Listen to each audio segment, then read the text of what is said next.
Hello, I'm Dr. Pierre Samaan, and today we're talking about the 4 Ds of depression, and we're emphasizing discouragement in those 4 Ds today. Last time we were speaking about difficulty, and when we look at these 4 Ds, difficulty, discouragement, distress, and despair, we can sure think of a whole lot of things to say about them. But just think of those everyday common things that go on, and you can relate to this very well, especially as these things build up and persist. It's kind of hard to keep that depression down. It tends to want to surface, and then we've got to address it.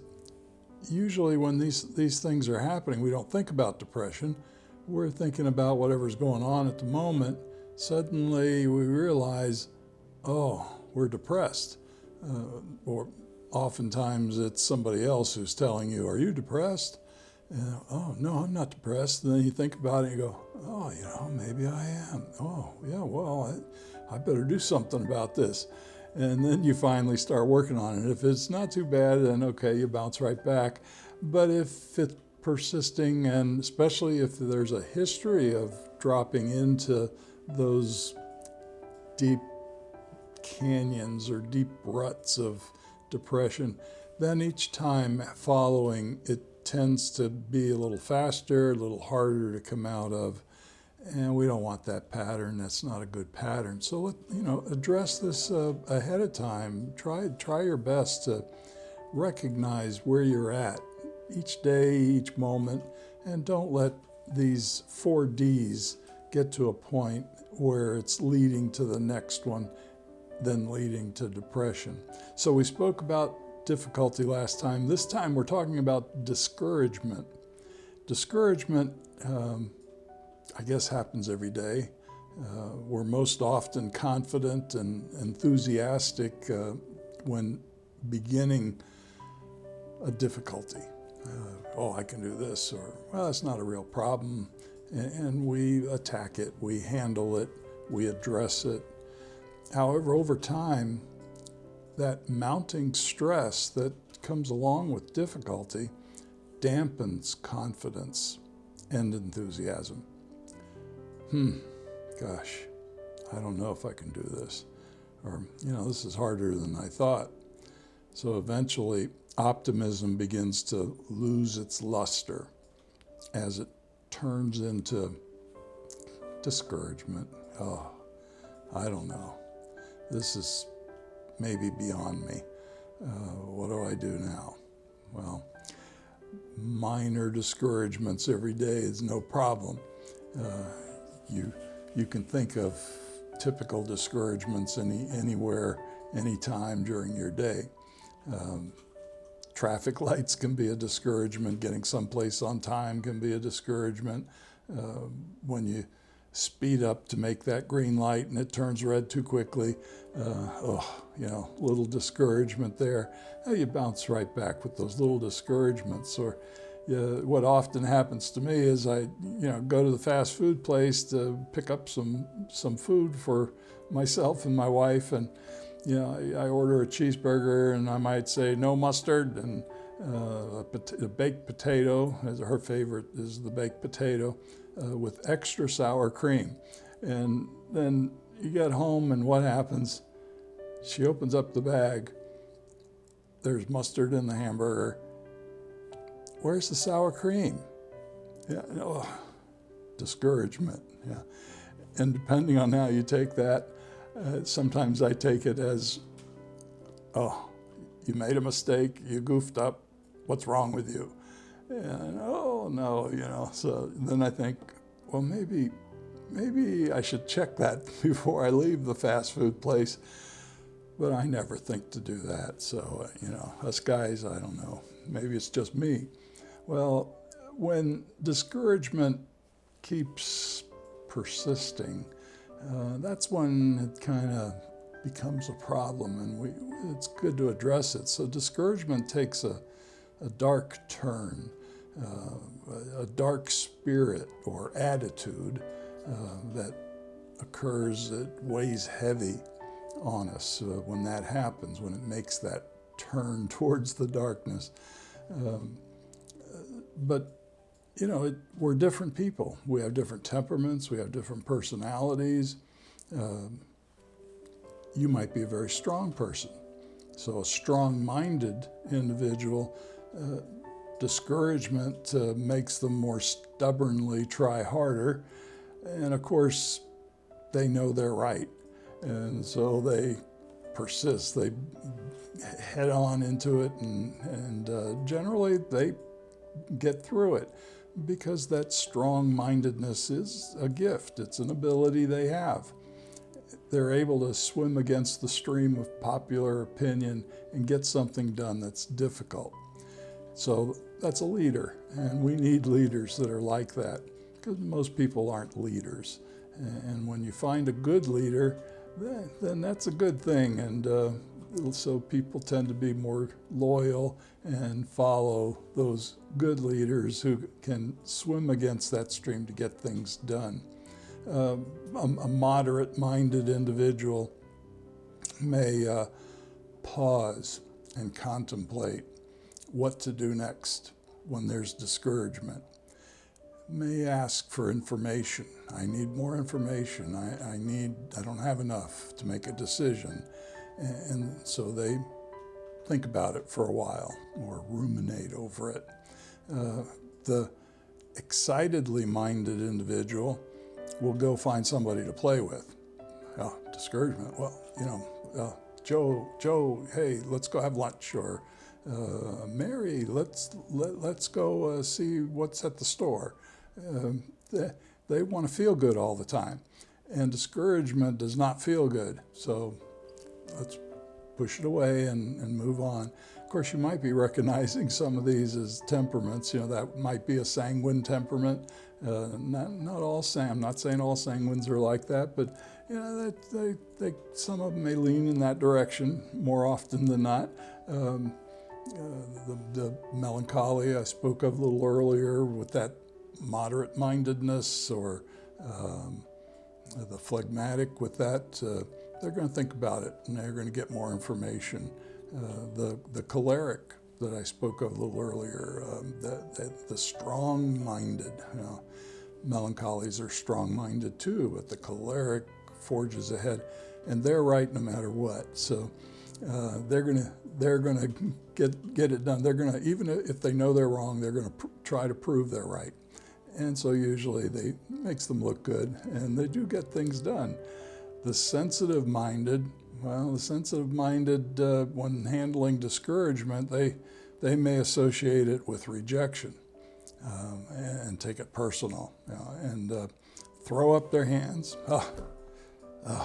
Well, this is too much of a struggle, or this isn't working out, and so they avoid the struggle or the conflict they may see coming out of the discouragement, that inner conflict, and so off they go to some other topic or change the subject or whatever it might be.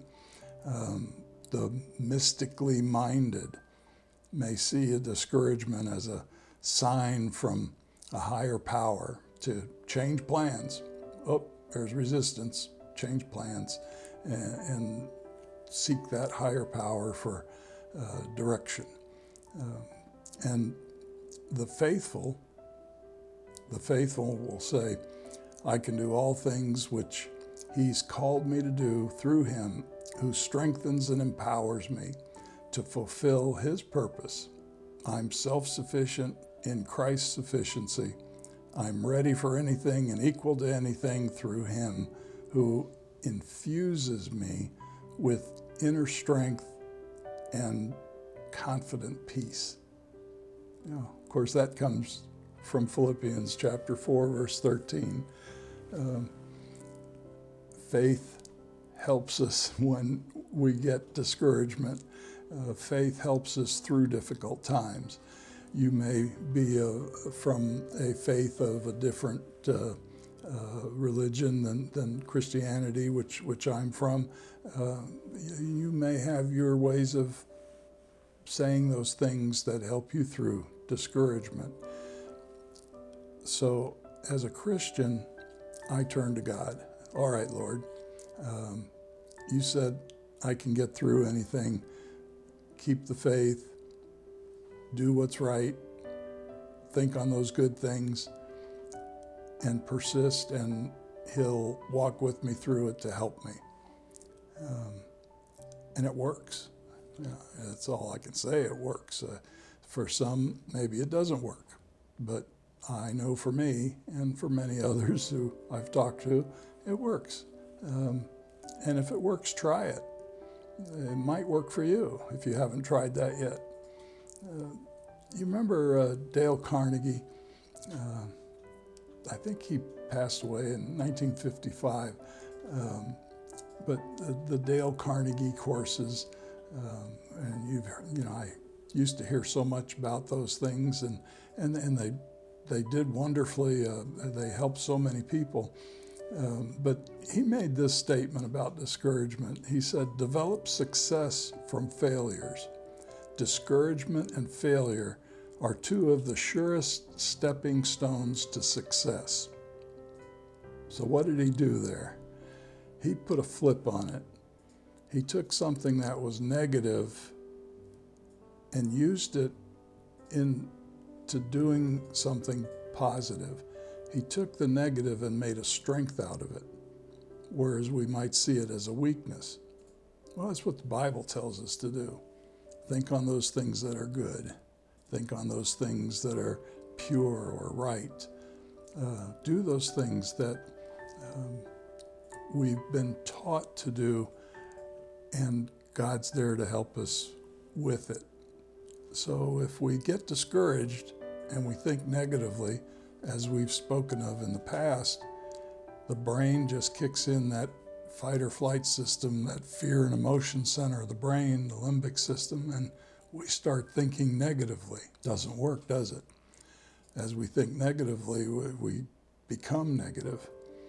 Our attitudes change, and not for the good, but thinking on it as good, putting that little flip on the word discouragement. Look, discouragement. Oh boy, I get to try harder now. Look what's going to happen. There must be something good at the other end of this discouragement. I might always say that, well, something's happening. There must be something really good around the corner. It's going to happen. So I put that little flip on it, and before you know it, you're around the corner. Something good is happening. So when you see discouragement, don't get discouraged. Think of it as a challenge. Think of it as a sign, perhaps as, oh, something good must be around the corner. There's resistance here. Billy Graham, he said this about discouragement. He said, "Christian life is not a constant high. I have my moments of deep discouragement." You think of Billy Graham when you watch him on TV and all those crusades, and he's saying all those positive things and good things and all that, and encouraging words. And you think, well, he must think that all the time, so he must never be discouraged. Yeah, we all get discouraged. It doesn't matter what we might do or how we might appear. Every one of us gets discouraged. And just as he's saying here, I have my moments of deep discouragement. He goes on to say, I have to go to God in prayer with tears in my eyes. That's pretty discouraged, isn't it? You get to that point, a lot of stress there. And he says to God, "Oh God, forgive me." Or he might say, "Help me." Sometimes I think, I must have done something wrong, or could I have done something wrong, or said something wrong, and so I'm getting more resistance because of it. So I'll say, "Lord, forgive me if I did anything to bring this about. Would you help me now? Would you get me through this? Would you help me to see the right decision that needs to be made, or do the right thing to get through this moment of discouragement?" And I'm looking forward to that answer and what's around the corner. Be positive. Don't let discouragement run you down into depression or into the next thing that occurs, the next D. There's difficulty, discouragement, distress. And that's what happens next. Eventually, significant, persisting discouragement will weaken your resolve. And when that gets weakened, it leads to that point of distress.